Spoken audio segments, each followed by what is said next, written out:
네, 오늘도 우리가 하나님의 가족들 함께 모여 예배하게 되었습니다. 우리 전우좌우로 축복하면서 인사하도록 하시죠. 축복합니다. 네, 잘 나오셨습니다. 네, 은혜 받으십시다. 네, 복을 받으시려면은요. 네, 아멘. 오늘도 우리 예배가 복된 예배가 된 줄로 믿습니다. 우리 코로나 팬데믹 상황이라는, 그리고 또 그 이후에 우리의 신앙생활이 어떠한 것이 되어야 하는지에 대한 질문에 대한 답을 우리가 성경을 통해서, 특별히 학개 스가랴 말라기를 통해서 나누고자 하고 있습니다. 학개 스가랴 말라기, 이스라엘 백성들이 바벨론으로 포로로 끌려간 이후에 포로 생활을 하고 다시 예루살렘으로 돌아와서 어떠한 신앙생활을 해야 되는지에 대한 가르치고 있는 선지자들이고, 또 이스라엘 백성들은 굉장히 충격적 상황과 환경 속에서 어떻게 자신들의 신앙생활이 변화되어져야 가는지 그 변화에 적응을 해야 되는 그런 시간이기도 했습니다. 이런 상황과 환경, 이스라엘 백성들에게는 이전과 전혀 다른 신앙생활을 하도록 요구받았다라는 것 분명하고요. 이런 변화를 우리는 이제 코로나 팬데믹 상황, 그리고 이후의 환경에서 우리들의 신앙생활이 어떻게 변화해야 되어져야 하는지 변화의 모델로 생각해 보고자 이렇게 말씀을 지금 살펴보고 있습니다. 그 변화의 모델로 스가랴는 하나님께로 돌아가는 것, 즉 회개하는 것만이 하나님의 복을 받아들이는 삶을 살아갈 수 있다라는 8가지 환상을 통해 알게 되고요. 하지만 이스라엘의 현실적인 생존의 문제 해결이 하나님께 돌아가야 되는 것임을 전했음에도 불구하고 여전히 하나님께로 돌아가지 못하는 이스라엘의 종교적 허영의 문제, 또 그런 종교적 허영의 문제가 낳은 윤리적인 문제들 때문에 하나님께서 이스라엘 백성들을 향해서 등을 돌려버리셨다라고 하는 냉소적인 하나님의 메시지도 듣게 됩니다. 그럼에도 불구하고 하나님은 이스라엘에 대한 이 질투, 이스라엘에 대한 하나님의 사랑 때문에 자기 백성을 포기하지 않고 약속을 지키시는 분이다라는 것을 확신시켜 줍니다. 그리고 하나님에 대한 이런 믿음의 용기를 가지고 하나님 안에서 살아가는 삶, 하나님을 사랑하고 이웃을 사랑하는 삶을 통해 새로운 삶의 소망을 갖게 하셨고, 이 삶은 하나님의 성품을 닮은 진리와 화평을 통해서 가능하다. 그리고 그 가능한 삶을 통해 하나님의 샬롬을 받아 누리도록 하신다라는 말씀을 살펴보았습니다. 왜냐하면 하나님의 샬롬을 이루는 왕이신 하나님은 공의와 구원을 의지하는 겸손의 왕으로 모든 인간적이고 세속적인 힘에 대한 의지를 포기할 뿐만 아니라 우리가 받아들일 수 없는 전혀 다른 사람들까지, 그것이 혹여라도 원수들일지라도 화해를 이루시기 때문입니다. 그리고 우리는 그 나라를 살아가는 하나님 나라의 백성들이기 때문에 하나님의 샬롬을 기대하고 진리와 화평을 가지고 삶을 살아가야 된다라는 도전의 이야기 지금까지 살펴보았습니다. 자, 오늘 본문, 하나님께서 공의와 구원을 의지하는 겸손의 삶을 통해서 자기 백성들, 저와 여러분을 포악한 자들부터 지키신다, 보호하신다라고 기록하고 있는데, 그 이유가 무엇이냐에 대한 대답을 주고 있습니다.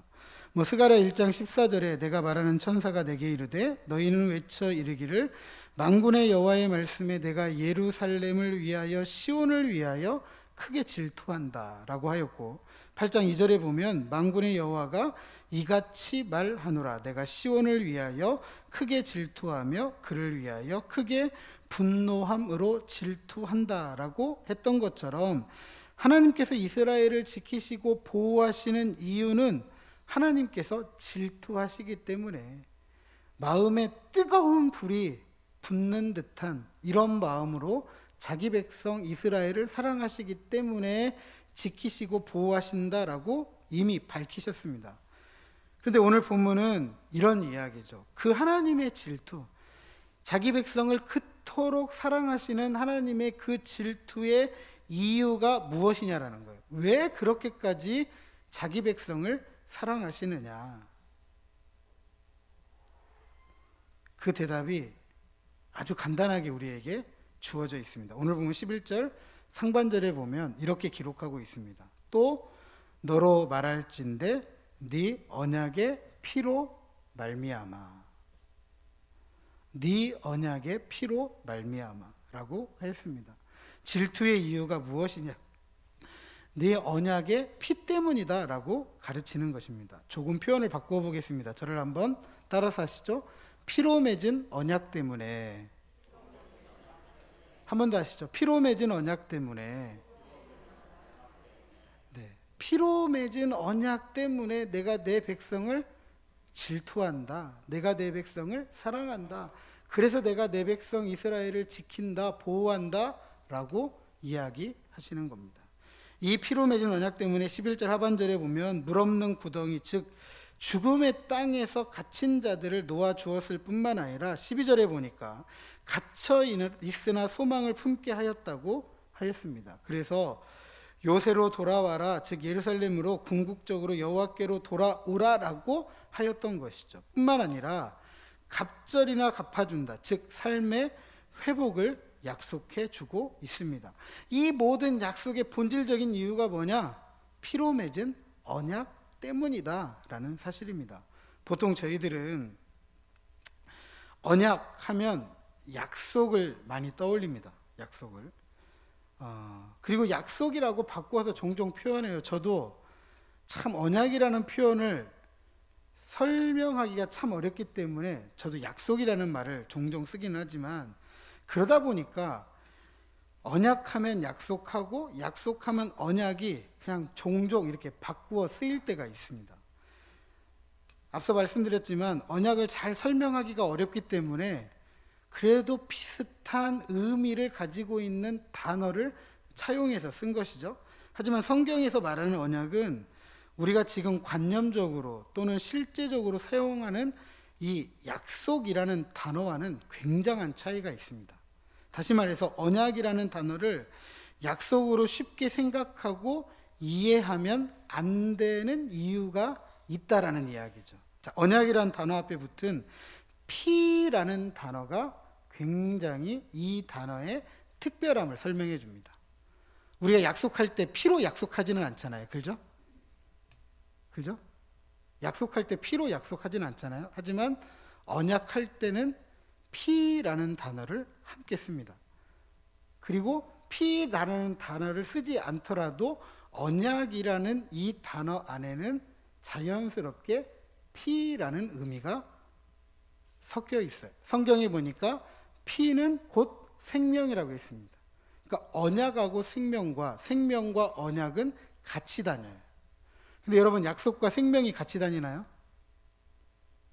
생명과 약속이 같이 다니지는 않죠. 그러니까 언약 안에는 반드시 생명이 들어가 있습니다. 다시 말씀드리면 생명이 걸려 있어요. 언약에는. 약속하실 때 생명 걸고 약속하시나요? 그렇지 않잖아요. 하지만 성경에서 말하는 언약이라는 단어는 생명이 걸려 있어요. 생사가 걸린, 반드시 지켜야만 하는 것이 바로 언약입니다.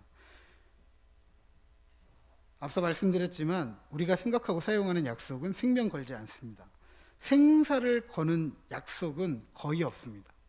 뿐만 아니라 약속은 지켜야 약속입니다. 그렇죠? 안 지키면 약속이 아니잖아요. 다시 말해 약속해놓고 지키지 않을 때가 참 많다는 것이고, 이런 약속을 언약이라는 단어와 바꾸어 쓰다 보니까 반드시 지켜야만 하는 것을 지킬 수도 있고 안 지킬 수도 있다라는 식으로 이해하고 생각하고 살아갑니다. 결국 하나님의 말씀이 원래 우리에게 주고자 했던 그 말씀은 사라지고 임의로 내가 해석하고 내가 편한 쪽으로 더하거나 감하는 아주 대담한 일을 서슴없이 할 때가 참 많습니다. 그래서 오늘 이 언약에 대해서 조금 다시 한번 생각해 보도록 하겠습니다. 피로 맺은 언약에 대해서 예를 한번 들어보겠습니다. 하늘의 무지개, 무지개 하면 뭐가 떠오르시죠? 누가 떠오르시죠? 빨주노초 파남보, 노아가 떠오르시죠. 노아. 노아에게 다시는 내가 물로 세상을 심판하지 않겠다라고 하시면서 하나님의 의지를 담아서 상징적으로 표시로 주신 게 바로 무지개 언약입니다. 무지개 언약은 또 보존 언약이라고 해요. 하나님께서 물로 세상을 심판하셨는데 이제 물로 심판하셔서 세상을 없이 하지 않겠다. 세상을 반드시 지키겠다. 보존 언약이라고 하기도 합니다. 그런데 이 무지개라는 단어가 아람어로 이런 의미가 있습니다. 활. 활이 뭔지 아시죠? 오늘 본문에도 활과 화살이 있는데 활. 화살을 시위에 껴가지고 쏠 때 사용하는 도구를 활이라고 이야기합니다. 무지개의 이 아람어 의미에 활이라는 의미가 있어요. 활이라는 의미. 그런데 무지개가 활이라는 의미를 가지고 있을 때 이 활이 어디를 향하고 있죠? 무지개가 활이라고 할 때 어디로 향하고 있어요? 어디를 향하고 있죠? 하늘을 향하고 있죠. 성경에 보니까 하늘은 무엇을 말하죠? 하나님의 보좌가 있는 곳이에요. 하나님의 보좌가 있는 곳. 자, 그러면 이런 의미가 되죠. 만약에 하나님께서 노아가 경험했던 물로 세상을 심판한다고 한다면 어떻게 하신다는 거예요, 이제? 본인이 무지개라는 이 활에 끼워져 있는 화살에 맞아 죽겠다라는 거예요. 무지개라는 언약은 단지 아름다운 언약이 아니라 하나님의 생명이 걸려 있는 언약이에요. 물론 하나님은 영원하신 분이에요. 영으로 계신 분이기 때문에 살고 죽는 분은 아니시지만 자신의 의지를 그렇게 표현해 주신 거죠. 하지만 생명을 건 피의 언약은 한편에서만 일방적으로 맺어진 것이 아닙니다. 피로 언약을 맺을 때에는 쌍방간의 언약을 맺어요. 자, 한번 예를 들어보겠습니다. 후손에 대해서 아브라함과 언약을 맺을 때 하나님은 아브라함에게 바위에 비둘기를 쪼개어 가지고 두라고 이야기를 하십니다. 그리고 하나님께서 그 비둘기 사이를 지나가세요. 이래서 하나님께서 아브라함에게 너에게 후손을 주시겠다라고 했던 내 언약을 반드시 지키겠다. 내가 이 언약을 지키지 않으면 이 둘로 쪼개진 비둘기처럼 나도 쪼개어지겠다라고 생명을 걸었습니다. 근데 하나님께서 아브라함에게 내가 한 이 약속을 믿고 따르기를 요구하면서 한 가지를 요구합니다. 무엇을 요구하느냐 하면 할례를 요구합니다. 할례. 할례가 뭔지 아시죠? 네. 몸의 일부에서 자신의 살점을 떼어내는 거예요. 자신의 살점을 떼어냅니다. 자신의 일부의 몸을 찢으면서까지 하나님께서 주셨던 말씀에 충성하겠습니다. 신실하게 따르겠습니다. 성실하겠습니다. 라고 믿음으로 받아들이는 사건이 바로 할례입니다. 반대로 말하자면 내가 하나님께서 하신 이 말씀을 믿음으로 충성되이 성실하게 신실하게 따르지 않을 때에는 내 몸의 일부가 찢어진 것처럼 저도 그렇게 찢어지겠습니다. 저도 그렇게 쪼개지겠습니다. 라고 맺은 언약이 할례입니다. 하나님도 생명을 걸지만 하나님의 언약에 믿음으로 따라가는 사람들도 뭘 걸어야 돼요? 생명을 걸어야 돼요. 예수님은 성찬을 통해서 피로 맺은 새 언약을 우리들에게 가르쳐 주셨습니다.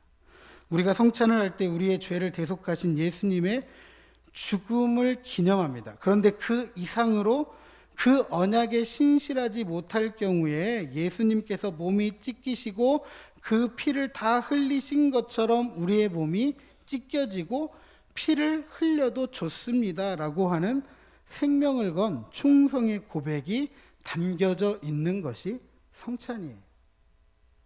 따라서 우리가 언약 백성으로서 생명을 걸었다라는 것은 그 언약에 합당한 삶을 살아가겠습니다. 충성되이 신실하게 성실하게 살아가겠습니다라는 언약적 고백이 담겨져 있는 것입니다. 자, 중요한 것은 하나님은 이스라엘에 대해서, 자기 백성에 대해서 신실하시지만 이스라엘 하나님의 백성은 하나님께 대하여 신실하지 못했다, 충성되지 못했다라는 사실입니다. 이스라엘은 늘 하나님을 멀리했습니다. 그러나 하나님은 신실하지 못한 이스라엘에 대해서 그들의 생명을 요구하면서도 다시 자신의 언약 때문에 신실하게 이스라엘을 지키시고 보호하실 수밖에 없는 것입니다. 그것이 신실하신 하나님께서 이스라엘에 대해서 보여주시는 자신의 사랑, 자신의 질투입니다. 마치 부모와 자녀와 마찬가지죠. 부모와 자녀는 언약을 맺지는 않습니다. 언약을 맺지는 않지만 자연스럽게 언약적 관계예요. 왜냐하면 피부치잖아요. 그죠? 피부치. 자녀들은 부모에 대해서 신실해요? 신실하지 못해요? 다들 효자, 효녀들만 키우셔가지고. 자녀들도 때로는 마음 아프게 하고, 어렵게 하고, 눈물 짓게 하고, 부모에게 상처도 주기도 하고, 그러잖아요. 그죠? 근데 부모는 어떻게 하죠? 자녀가 눈물 나게 했다고 눈물 나게 하시나요? 자녀들에게? 자녀가 나한테 상처 줬다고 너도 상처 좀 받아라라고 그렇게 하시나요? 하지 않아요. 왜 그러시죠? 왜 그러세요? 너무 어려운가요, 갑자기? 우리가 흔하게 쓰는 말로 내 자식이기 때문에 그래요. 거기에 언약이라는 말을 쓰지는 않지만 내 피부치이기 때문에. 내 뱃속에서 자라서 나와서 말로 할 수는 없는 거지만 피부치. 자녀들은 부모를 속상하게 할 수 있지만 부모들은 속상하게 하는 자녀까지도 품잖아요. 그게 자녀에 대한 부모의 사랑이고 부모의 질투예요. 하나님도 그렇게 자기 백성을 사랑하시고 질투하시더라라는 사실입니다. 그래서 이스라엘을 향해서 등을 돌릴 수밖에 없었던 하나님, 등 돌렸던 이스라엘, 나도 등 돌려야 되겠다 했지만 다시 등 돌렸던 자신을 돌이키시는 거죠. 그래서 이스라엘을 향하는 거예요. 또한 하나님은 자신의 언약 때문에 자신의 눈으로 이스라엘의 이웃과 이방, 심지어 원수들까지 보셔서 죄에 대해서 심판하시고 동시에 죄를 깨끗하게 하시는 것입니다. 피로 맺은 언약 때문에 하나님은 때로 자신의 집을 떠나 자기 백성을 위해서 오늘 절망 중에 있는 저와 여러분을 위해 전쟁터에 뛰어들기도 합니다. 13절에 보니까 전쟁터에 나가기 위해서 하나님은 유다를 당긴 활로 삼았다. 에브라임은 끼운 화살로 삼았다. 또한 시온을 용사의 칼과 같게 해서 헬라 자식들을 치게 하였다라고 하고 있습니다. 절망 중에 있어서 연약하고 무력하지만 그런 우리를 하나님은 자신의 무기로 사용하시겠다. 하나님의 강한 의지를 밝히고 있습니다. 바벨론 포로 후기, 저 거대한 바벨론을 보았잖아요. 높은 성벽과 거대한 도시국가, 문명국가를 경험을 했어요. 물론 바벨론이 망하고 페르시아가 들어섰지만 들어선 페르시아도 만만치 않은 문명국가, 도시국가였거든요. 그런 포로 생활을 하다가 막상 자기 집으로 돌아온 예루살렘은 모든 것이 다 허물어져 있고 무엇인가 세우고자 하지만 굉장히 부족해 보이는 거죠. 그래서 학교에서 우리 말씀을 살펴보았지만 하나님의 성전을 사모해서 성전을 지었는데 저 솔로몬의 성전의 영광과 비교해 봤더니 별 볼 일이 없는 거예요. 우리 예전에는 안 그랬는데 아이고 우리가 왜 이렇게 됐을까? 절망감 속에 있는 거죠. 그런 절망과 무력함 속에 있는 자기 백성들 하나님께서 무기로 사용하시겠다. 무기로 사용하시겠다. 라고 의지를 밝히는 겁니다. 절망 중에 있어 무력한 우리를 그저 전쟁터에 내보내시는 것이 아니라는 거죠. 또 14절에 보니까 이 전쟁터의 영웅으로 화살을 번개같이 쏘아대고 나팔을 불어 전쟁을 독려할 뿐만 아니라 남방 회오리 바람을 타고 전쟁에 함께 하신다라고 하였습니다. 절망적이고 무력한 우리들을 그냥 세상 속에 던져놓으시는 분이 아니라 그런 우리와 함께 그 세상을 살아가시겠다. 그 세상과 함께 싸우시겠다. 그 세상을 대항해서 싸우시겠다라고 이야기해주고 있는 것입니다. 왜요? 내 백성을 지키시고 보호하기 위해서입니다. 자녀들을 키워놓고 세상 속에 살아가게 했지만 여러분들이 그냥 자녀들로 니들이 알아서 살아라 이렇게 하시는 분은 없잖아요. 나이가 들고 힘이 없어도 부모의 마음이 그런 마음 아니잖아요. 마치 아직도 내가 대신 싸워줄 수 있는 것처럼 그렇게 말씀하시고 힘내라고 격려해 주시고 때로는 막아주시기도 하고 열어주시기도 하고 그렇게 하나님께서 자기 백성을 지키시고 보호하신다라는 사실입니다. 그러나 하나님의 질투는 여기에서 끝나지 않습니다. 15절 하반절에 보니까 이스라엘로 하여금 원수를 삼키게 하시고 물맷돌을 밟는다. 즉 적들의 강력한 무기들을 짓밟고 원수들의 생명을 취한다. 철저하게 대적들을 망하게 하겠다. 멸절시키겠다. 그래서 승리의 큰 쾌가를 부르도록 하시겠다라고 하는 것입니다. 이것은 언약의 신실하신 하나님께서 전쟁터의 대장, 전쟁터의 영웅으로 자기 백성을 지키고 보호하시기 위해서 원수들에 대해서 취하시는 태도, 즉 심판을 이야기하고 있습니다. 물론 피로 맺은 언약 때문에 하나님께서 자신의 집을 떠나서 전쟁터에 뛰어드신 이유가 원수들에 대한 심판에 있기도 하지만 반면에 자기 백성들에 대해서는 구원을 위해 전쟁터의 용사가 되신 것입니다. 지금까지 자신의 백성을 전쟁의 무기로 사용하셨던 하나님께서 모든 원수를 무찌르신 이후에 16절 말씀, 양떼처럼 구원하신다. 하나님의 보호와 지켜주심이 필요한 이스라엘, 영적으로 절망 속에 있고 무력한 그들을 구원하시겠다라고 말씀해 주는 것입니다. 바벨론 포로 후기에 자기 백성에 대한 하나님의 이런 태도가 이스라엘에게 얼마나 큰 위로와 소망이 되었을까 상상이 됩니다. 힘들고 어려운 자녀들에게 내가 함께 있잖아, 힘내, 괜찮아, 필요한 거 있으면 말해, 내가 도와줄게, 이렇게 말해줄 때 부모들이 뭐 얼마나 큰 일을 해줄 수 있겠어요. 하지만 그 말 한마디가 자녀들에게 위로가 되고 힘이 되는 것처럼, 하지만 하나님은 단지 말로써 힘을 주고 위로하고 격려하는 분이 아니라 실제로 함께 살아가면서 그것을 대항해서 싸우시고 반드시 승리케 하시겠다라고 하는 이 약속이 이스라엘 백성들에게는 얼마나 큰 위로가 되었겠느냐라는 사실입니다. 또 나아가서 이 구원은 승리의 상징으로 이렇게 표현됩니다. 왕관의 보석같이 여호와의 땅에서 빛날 것이다. 고난과 고통으로 절망 중에 있어서 연약하고 무력하고 그래서 아무런 소망도 없던 이스라엘에게, 그리고 영적 이스라엘인 저와 여러분, 우리에게 하나님의 구원, 그 구원이 하나님의 영광이 되어서 찬란하게 빛나게 하신다라고 말해 주는 것입니다. 아마 역전이라고 하면, 이런 역전의 삶이라고 한다면 정말 큰 기쁨일 거예요. 모든 상황, 모든 환경이 바뀌는 겁니다. 포로로 끌려갔던 인생이 포로로 끌어갔던 사람들보다 더 위에 있는 거예요. 더 찬란하게 빛나는 거예요. 암담한 인생이 밝고 찬란한 빛의 인생이 되도록, 그런 삶을 살아가도록 하나님께서 역전시켜 주신다, 역전케 하신다라고 이야기합니다.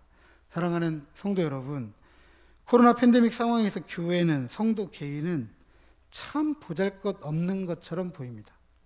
아니, 제 눈에는 그렇습니다.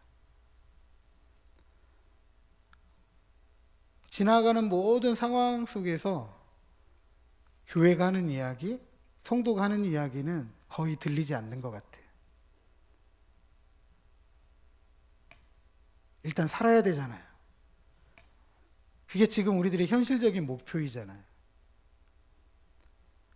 교회 안에서도 살아야 되겠고 교회 밖에서도 살아야 되겠고. 신앙의 이야기는 크게 영향력 없게 보여요.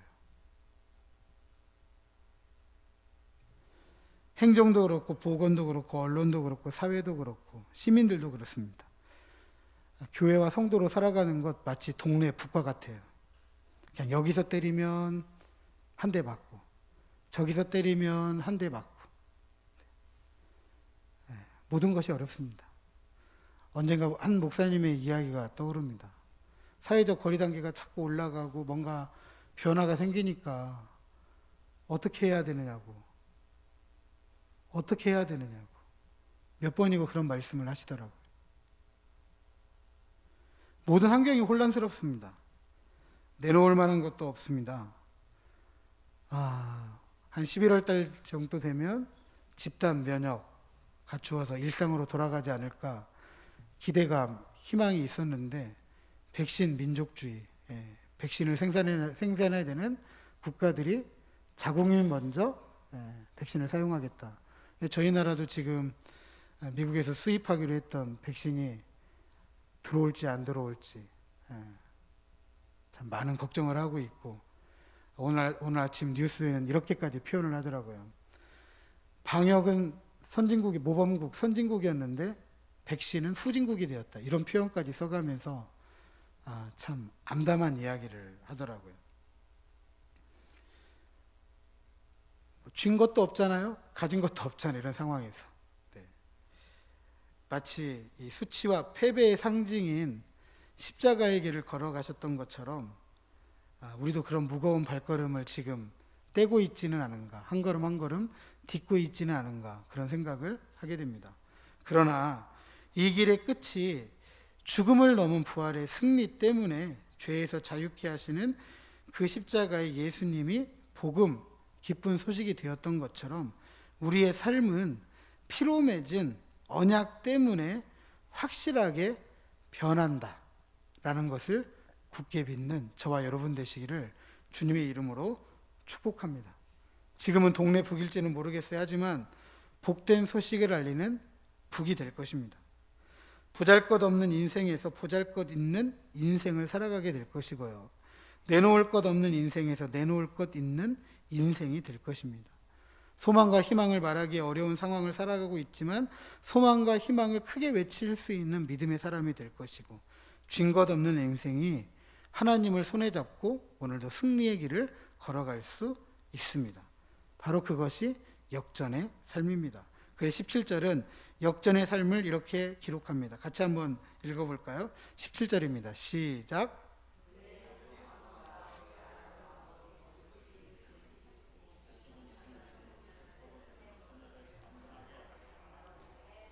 아멘. 그 구절에 그의 또 청년, 처녀를 한번 나로 바꾸어서 같이 한번 더 읽어보겠습니다. 그의 청년, 처녀를 나로 바꾸어서. 자, 시작. 나의 형통함과 나의 아름다움이 어찌 그리 큰지 곡식은 나를, 새 포도주는 나를 강건하게 하리라. 아멘. 코로나 팬데믹 아래에서 그리고 이후를 살아가야 할 우리는 피로 맺은 주님의 언약 때문에 자기 백성을 지키시고 보호하시는 확실한 하나님의 구원을 기대하고 의지하는 그 믿음으로 우리는 새로운 삶을 살아갈 수 있고, 그 삶은 반드시 역전의 삶이고, 이 역전의 삶을 통해서 우리는 하나님께서 우리에게 주신 곡식과 포도주, 참된 기쁨과 평안, 만족을 충만하게 풍성하게 받아 누린다라는 사실입니다. 피로 맺은 언약, 자신의 생명을 건 주님에게 우리도 우리의 생명을 내어걸고 그 주님을 따라가는 성실함, 신실함, 충성됨을 가지고 살아가면서 오늘도 우리의 약속하신 이 기쁨과 평안과 만족을 충만하게 풍성하게 받아 누리면서 그분의 영광을 찬란하게 비추고 증거하고 드러내는 저와 여러분, 우리 모두가 되시기를 주님의 이름으로 축복합니다.